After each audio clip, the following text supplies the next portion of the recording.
చెప్తున్నాడు.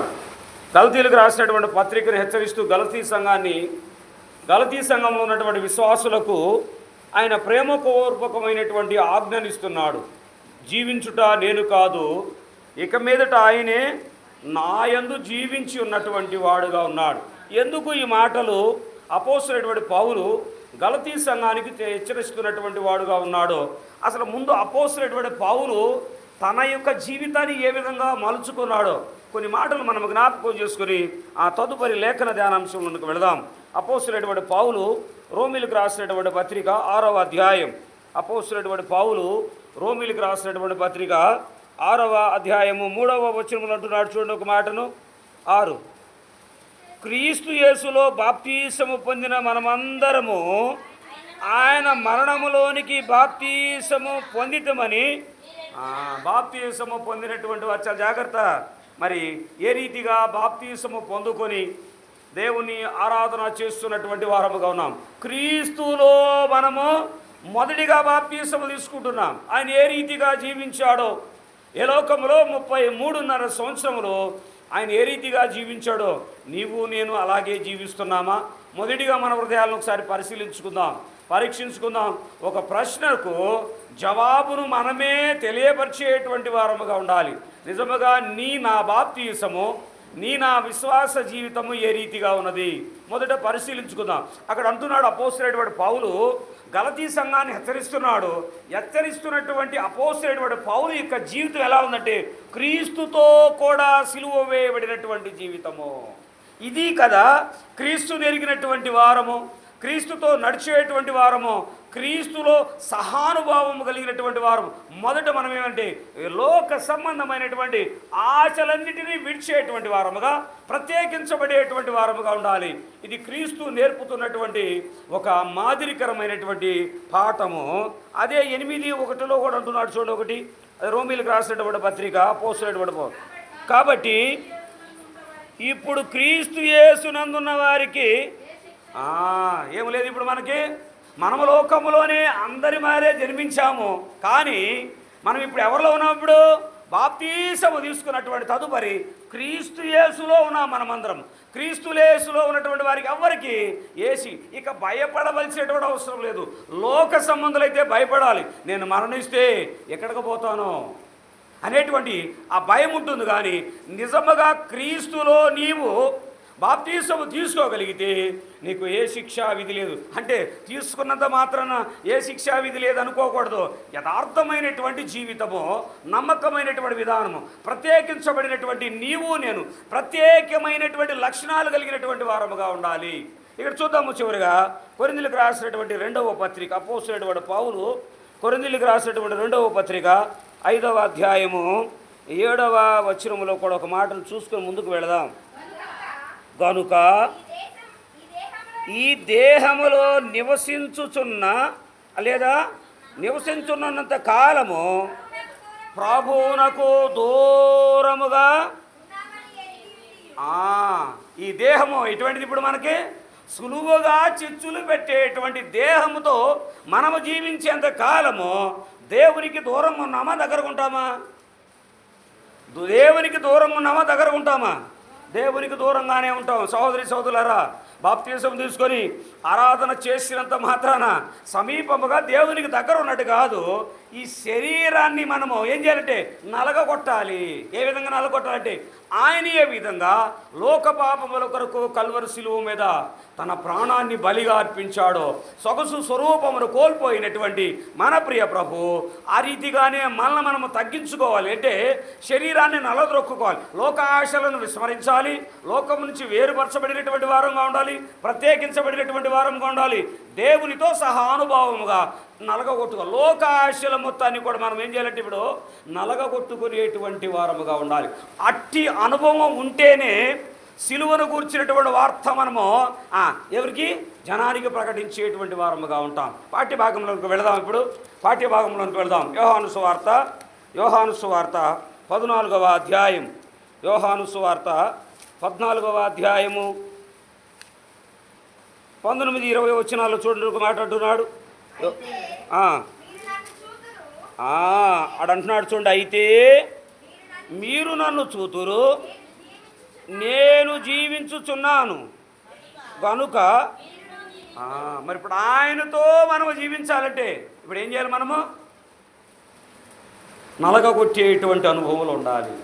నలగొట్టుకుంటున్నాము శరీరాన్ని, దేవుని కొరకు సిద్ధపాటు కలిగినటువంటి వారముగా ఉన్నామా? పేరుకు మాత్రమే క్రైస్తవులుగా జీవిస్తున్నాం. జాగ్రత్త సహోదరి సహోదరులారా, నీ విశ్వాస ప్రమాణము రేపు తూచేటువంటి త్రాసులో తేలేదిగా ఉండకూడదు. జాగ్రత్త. తేలితే నీకు శ్రమ ఖచ్చితంగా. అంటే బైబిల్ పట్టుకొని వెళ్ళారు పెద్ద ఆరాధన చేసేటువంటి వారు, భక్తులు అనేటువంటి నిందలు అపకీర్తి మూట కట్టుకునేటువంటి వారంగా ఉంటాం.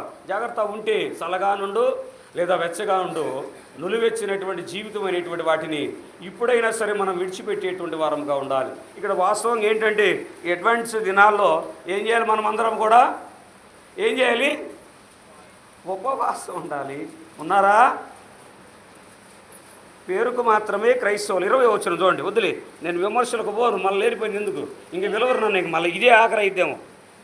నేను నా తండ్రి అందును మీరు నా యందును నేను మీ అందును ఉన్నానని మనం ఎరిగేటువంటి దినం ఒకటి రాబోతుంది. మరి అట్టి పిలుపును గ్రహించేటువంటి వారముగాను, దేవునితో సహానుభావం కలిగినటువంటి వారముగా జీవించుచూ ఉన్నటువంటి వారముగా ఉన్నామా? పరిశీలించుకుందాం. ఎంతకాలము ప్రార్థనకు వచ్చాము ముఖ్యం కాదు, ఎన్ని పాటలు పాడాము ముఖ్యం కాదు, ఎంత వాక్యం చెప్పాము ముఖ్యం కాదు. కానీ సరిచేయబడినటువంటి జీవితాలు, సరిచేయబడినటువంటి వాతం వేయబడినటువంటి హృదయము కాకుండా, అరమరుకలు కలిగినటువంటి హృదయము కాకుండా యథార్థముగానే జీవించేటువంటి వారముగా ఉండాలి. ఇది నేటి క్రైస్తవుల్లో లేనటువంటి ప్రాముఖ్యమైనటువంటి అంశము, ఇంక్లూడింగ్ ది సై అనేటువంటిది. నేను కూడా ఉన్నాను అందులో కూడా. ఎందుకంటే ఏ విధంగా నలగొట్టుకోవాలంటే దేవునికి ఇంపైనటువంటి సువాసన కలిగినటువంటి వారుగా నలగొట్టుకోవాలి. మనం ముందు వెళుతున్నామంటే మన సాక్ష్యం ఎలా ఉండాలి? క్రీస్తు కొరకే జీవిస్తున్నాడు, తన కొరకు తాను కాకుండా కేవలము క్రీస్తు కొరకే జీవిస్తున్నాడు అనేటువంటి ఉన్నతమైనటువంటి సాక్ష్యము పలికేటువంటి వారుగా ఉండాలి. అది మనము పలికేటువంటి సాక్ష్యం కాదు కానీ, లేదా మన తోబుట్టువులు పలికేటువంటి వారు కాదు కానీ, లోకంలో ఉన్నటువంటి వారు నమ్మకమైనటువంటి సాక్ష్యము కలిగినటువంటి వాడని మన సాక్ష్యం ఆ రీతిగా ఉండాలి. రెండవదిగా చూడగలిగితే అంటున్నాడు చూడండి, 17:21 అంటున్నాడు చూడండి. అదే యోహాను సువార్త 17వ అధ్యాయము 21వ వచనములో కూడా అంటున్నాడు చూడండి. తండ్రి నాయందు నీవును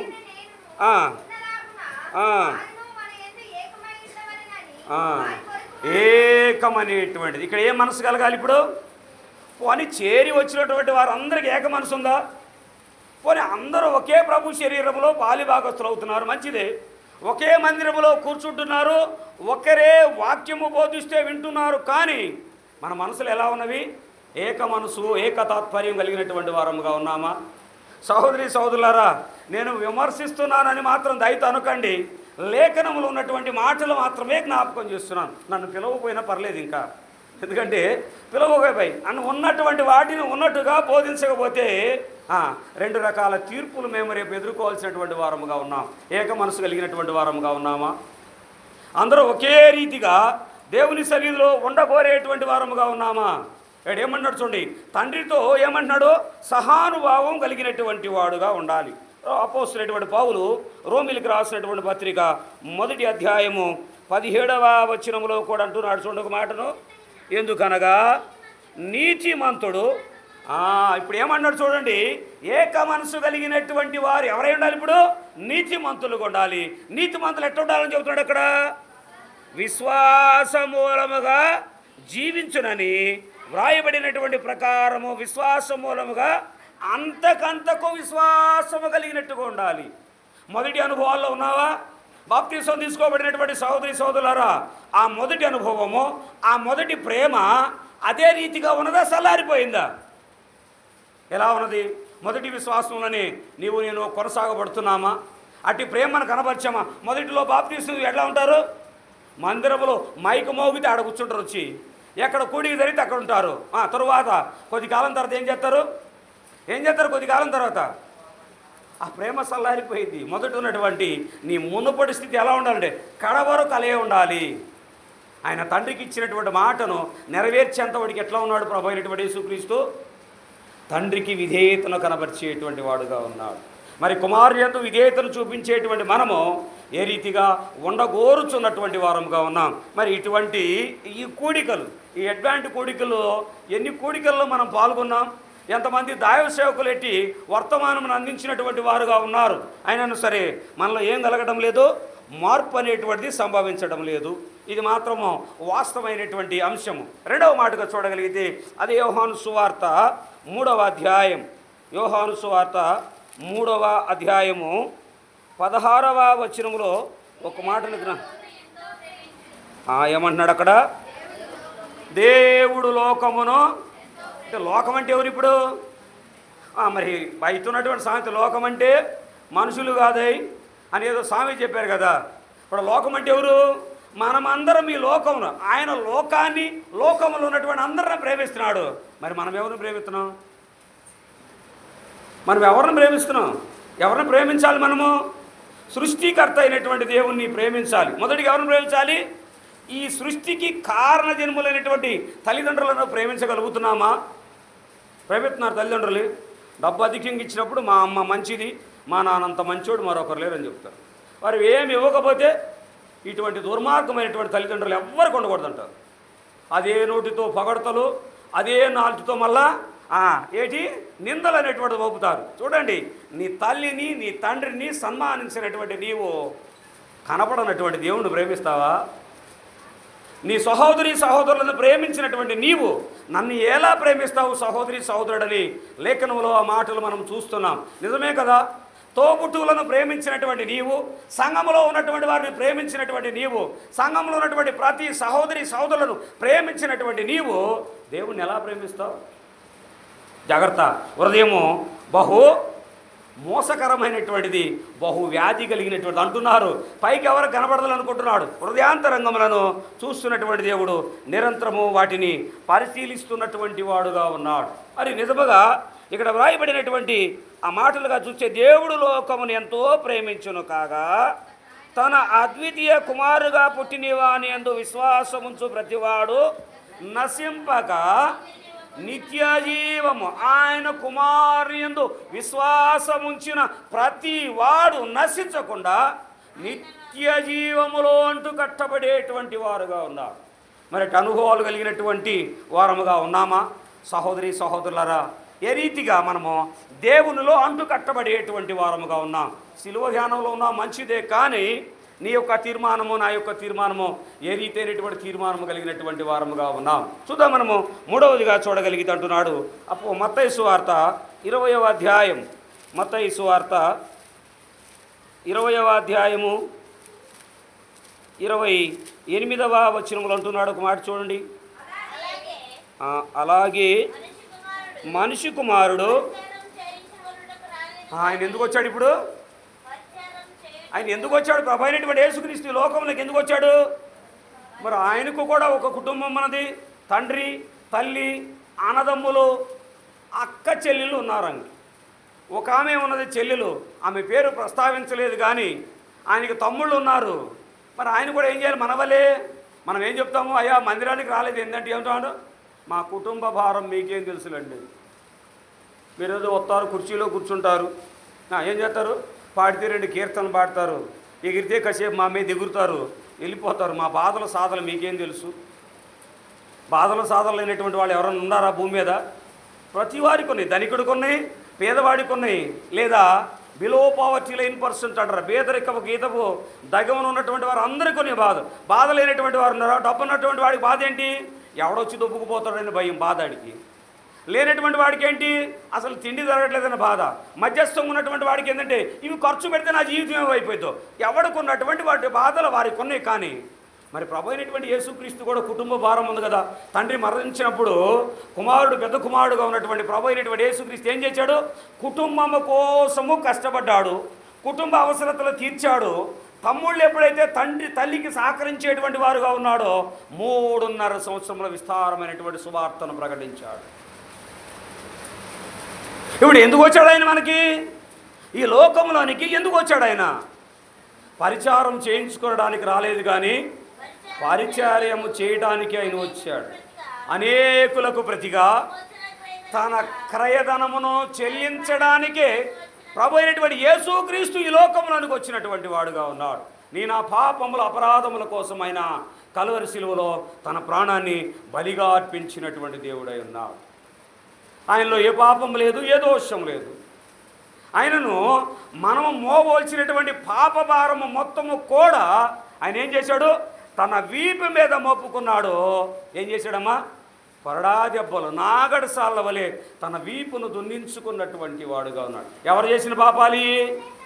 మన కాళ్ళు చేతులతో చేసినటువంటి పాపాలు, దేహమంతటితో చేసినటువంటి పాపాలు ఆయన మీద మోపుకున్నాడు. మోపుకుని ఏమన్నాడు ఆయన? తండ్రి, వీరు ఏం చేస్తున్నారో వీరు ఎరుగుతున్నారు. తర్వాత ఏమన్నాడమ్మా? నా కోసం మీరు ఏడవకండి. ఎవరి కోసం ఏడమంటున్నాడు? నేను పరిశుద్ధుడని నా తండ్రి యొద్దకు నేను వెళుతున్నాను, మీరు నా తండ్రి యొక్క వస్తారో లేదో మీకోసము మీ పిల్లల కోసం మీరు ఏం చేయమన్నాడు? అంగలార్చమన్నారు. మరి తల్లిదండ్రులు అనబడేటువంటి వారు బిడ్డల కోసం అంగలారుతున్నారా? ఎట్టి స్థితిలో ఉంటున్నారు బిడ్డలని అంగలారుస్తున్నారా? మరి ఈ సిలువ గురించినటువంటి వార్త వింటున్నాం, మంచిదే. కానీ మన హృదయాల్లో నిజమైనటువంటి ఆ ప్రభు అయినటువంటి క్రీస్తుకు విధేయతను కనబరిచేటువంటి వారముగా ఉన్నామా? చూద్దాం. 4వ చూడగలిగితే యోహాను సువార్త 6వ అధ్యాయం. యోహాను సువార్త 6వ అధ్యాయము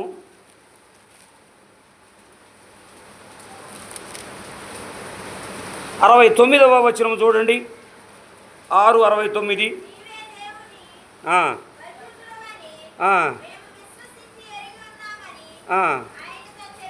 ఇప్పుడు ఎవరని చెప్పాలి మనము?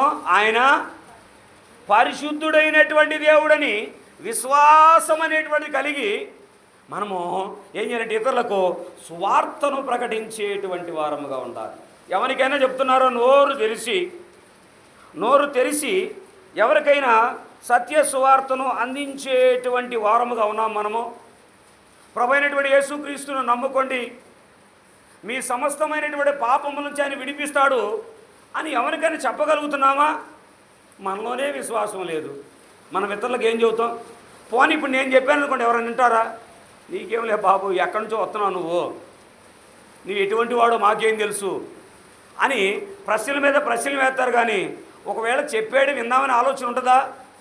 పోనీ మీ స్వగ్రామంలో ఎవరైనా చెప్పారనుకోండి, ముందు మీరు చూసుకోండి. అంటే ప్రజల్లో ఎటువంటి భావం ఉందంటే ఏకతాభావం అనేటువంటిది ఏర్పడింది. ఇక్కడ ఆయన సముఖంలో నిలబడి ఆయన మాటలు అందించేటువంటి వారు ఎటువంటి వారు కాదు మనం చూడవలసింది. ఆ మాటల్లో ఉన్నటువంటి గూఢమైనటువంటి మర్మాన్ని మనం గ్రహించేటువంటి వారముగా ఉండాలి. గ్రహించేటువంటి తత్వంలో నీవు నేను ఉన్నామా? అడంటున్నాడు చూడండి, అక్కడ వ్రాయబడినటువంటి ఆ మాట 9:20 ఏమంటున్నాడు? అపోస్తుల కార్యాల గ్రంథము 9వ అధ్యాయము 20వ వచనం చూడండి, ఒక మాట అంటున్నాడు అక్కడ. వెంటనే సమాజ మందిరములో యేసే దేవుని కుమారుడని ఆయన గూర్చి ప్రకటించుచూ వచ్చాను. ఇది సిలువను గూర్చినటువంటి వార్త. ఈ నశించుతున్నటువంటి వారికి అది వెర్రితనముగా ఉంటుంది. కానీ నిజముగా దేవుని ఎరిగినటువంటి బిడ్డలకు ఎట్లా ఉంటుందంటే అది ఒక జీవమును మనకు అనుగ్రహించేటువంటిదిగా ఉంటుంది. నిజముగా ఈ సిలువను గూర్చినటువంటి వార్త మనకి వెర్రితనముగా ఉండకూడదు. కానీ దేవుని ఎడల మనము ఎలా ఉండాలంటే భయభక్తులు కలిగినటువంటి వారముగాను ప్రీతికరమైనటువంటి వారముగా జీవించాలని ఈ లేఖనంలో ఉన్నటువంటి సత్యములను మీకు బయలుపరుస్తున్నటువంటి వారముగా ఉన్నాం. చూద్దాం. అపోస్తలుడైనటువంటి పౌలు గలతీయులకు రాసినటువంటి పత్రిక 2వ అధ్యాయము 16వ వచనములు అంటున్నాడు చూడండి. అపోస్తలుడైనటువంటి పౌలు గలతీయులకు రాసినటువంటి పత్రిక 2వ అధ్యాయము 16వ వచనం. మనము జన్మ వలన యూదులమే కానీ అన్యజనులలో చేరినటువంటి పాపులము కాము. మనుషుడు యేసుక్రీస్తునందలి విశ్వాసము వలనే కానీ ధర్మశాస్త్ర సంబంధమైనటువంటి క్రియల మూలముగా నీతిమంతుడుగా తీర్చబడడని ఎరగాలి మనం. ఇప్పుడు ఏంటంటే ఆయన రక్తములో కడగబడితే లేదా మనకున్నటువంటి సమస్తమైనటువంటి పాపములను విడిచిపెట్టగలిగితేనే మనం నీతిమంతులం అవుతాం. నేను ధర్మశాస్త్రం చదువుతున్నాను, ధర్మశాస్త్రంలో ఉన్నటువంటి వాటిని నేను పాటిస్తున్నాను అనేటువంటి మాట చెప్పకూడదు. నీవు ముందు ఆయన రక్తములో కడగబడినటువంటి వాడవుగా ఉండాలి. కడగబడినటువంటి అనుభవము నీకు నాకు ఉన్నదా సహోదరి సహోదరులారా? కడగబడ్డం మంచిదే. ఏ రీతిగా కడగబడినటువంటి వారముగా ఉన్నాం? కడగబడినటువంటి వారము కడ వరకు నమ్మకమైనటువంటి సాక్ష్యమును కలిగి జీవించేటువంటి వారముగా ఉన్నామా? పరిశీలించుకుందాం, పరీక్షించుకుందాం. ఈ రాత్రికాల సమయంలో దేవుడు నీ ప్రాణం అడిగితే నీవేం లెక్క చెప్పేటువంటి వాడుగా ఉన్నావు? ఈ రాత్రికాల సమయంలో దేవుడు నీ ప్రాణం అడిగితే ఏం చెబుతాం? మనము చెప్పడానికి సిద్ధంగా ఉన్నామా? సియోను దేవుడే నేను సిగ్గుపడనీయడు, కనికర పూర్ణుడే నీ కన్నీరు తుడచును, అసమానమైన వాడు అవమానపరచడు నిన్ను, ఓటమి ఎరుగని మన దేవుడు ఓడిపోనివాడు నిన్ను, ఘనకార్యాలెన్నో నీకై దాచినవాడు కష్టకాలమందు నీకు తోడు నిలచునా, అసాధ్యములెన్నో దాటిల్చిన నాదుడు శ్రమలో నిన్ను విడిచిపెట్టునా, సియోను దేవుడే నిన్ను సిగ్గుపడనీయడు, కనికర పూర్ణుడే నీ కన్నీరు తుడచును. నిజముగా ఆయన ఎందు భయభక్తులు కలిగినటువంటి వారముగా ఉంటే మనల్ని ఆయన ఎంత మాత్రమో సిగ్గుపరిచేటువంటి వాడుగా లేడు. మనల్ని ఆయన నిత్యము ఆయన కృపా కాపుదల్లో ఆయన మనల్ని భద్రపరిచేటువంటి దేవుడుగా ఉన్నాడు. మరి ఇటు జీవితము నీవు నేను కోరుకుంటున్నటువంటి వారముగా ఉన్నాం. సహోదరి సహోదరులారా, మరి రాత్రికాల సమయంలో దేవుని పరిశుద్ధ లేఖన గ్రంథంలో ఉన్నటువంటి ఆ సత్యములను మనం వింటున్నాము, కానీ హృదయంలో వాటిని స్థిరపరచుకునేటువంటి అనుభవము నీకు ఉన్నదా? మనం అట్టి అనుభవాలను కలిగి జీవించేటువంటి వారముగా ఉన్నామా? ఎటువంటి కోడికల్లో మనం పాలిభాగస్తులమైనా సరే నీలో విశ్వాసం లేకపోతే, నీవు క్రీస్తుకు నిజమైనటువంటి సైనికుల వలె జీవించకపోతే వ్యర్థమే అదంతా కూడా. నీ విశ్వాస జీవితం ఎలా ఉండాలంటే క్రీస్తుతో నడిచేటువంటి అనుభవం కలిగినటువంటి వాడుగా ఉండాలి. ఎప్పుడు నడగలుగుతావు నువ్వు ఆ రీతిగా? ఆయనను సొంత రక్షకుడుగా నీవు అంగీకరించి ఆయన ఎందు భయభక్తులు కలిగి జీవించగలిగితేనే ఆయన కృపలో నీవు నిత్యము వర్ధిల్లేటువంటి వాడుగా ఉంటావు. మరి అటు అనుభవాలు నీవు నేను కలిగినటువంటి వారముగా ఉన్నామా? అట్టి విశ్వాస స్థితిలో నీవు నేను ముందుకు కొనసాగబడేటువంటి వారముగా ఉన్నామా? చూద్దాం. మనము యోహాను రాసినటువంటి మొదటి పత్రిక, మొదటి అధ్యాయం, యోహాను భక్తుకోటికి రాసినటువంటి పత్రిక మొదటి అధ్యాయము 10వ వచనము చూడండి ఒక మాటను.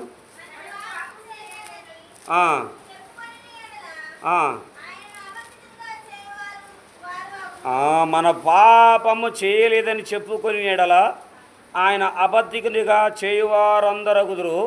చేయువారగుదురు మరియు ఆయన వాక్యము మనలో ఉండదు. జాగ్రత్త. ఇప్పుడు నీతిమంతులమని తెలియపరుచుకున్నంత మాత్రాన మనము నీతిమంతులమో అనీతిమంతులమో అది ప్రభువే ఎరిగినటువంటి వాడుగా ఉన్నాడు. మన విశ్వాస స్థితి ఎలా ఉన్నదో, మన నిరీక్షణ ఎలా ఉన్నదో ఆయన గ్రహించేటువంటి వాడుగా ఉన్నాడు.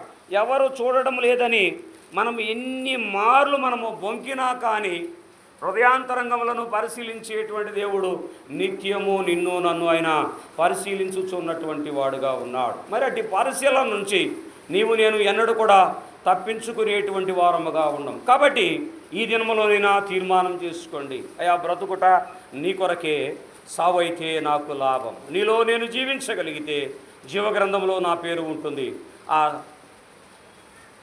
ఆ పరలోక పట్టణంలో ప్రభా నేను పాలిభాగస్తులను అవుతాను. అలనాడు పేదలాజరే రీతిగా తండ్రి కుడి రొమ్మున ఆనుకొని ఉన్నాడో అటు యోగ్యతను కూడా నేను సంతరించుకునేటువంటి వాడుగా ఉన్నాను. నా విశ్వాస ప్రమాణాన్ని నేను కడ వరకు కాపాడుకునేటువంటి యోగ్యత కలిగినటువంటి నిజమైనటువంటి సైనికుని వలె ఉండాలని ఒక తీర్మానం చేసుకునేటువంటి వారముగా ఉందాం. చివరిగా చూద్దాం. పరమార్థ జ్ఞాని అయినటువంటి యోహాను రాసినటువంటి ప్రకటన గ్రంథము 3వ అధ్యాయం 20వ వచనంలో అంటున్నాడు ఒక మాటను. 3:20 అంటున్నాడు చూడండి. ఇదిగో నేను తలుపు వద్ద నిలుచుండి తట్టుచున్నాను, ఎవడైనను నా స్వరము తీసి విని ఎడల మరి ఇప్పుడు ఆయన మన యొద్దకు రాబోతున్నాడు. మరి వినబడుతుందా ఆయన స్వరము? ఆయన నిలబడి పిలుస్తున్నాడు. వినేటువంటి గ్రహింపు కలిగినటువంటి శక్తిని నేను కలిగినటువంటి వారముగా ఉన్నామా? మరి ఎట్టి స్థితిలో నేనున్నాం? సహోదరి సహోదరులారా, ఈ రాత్రికాల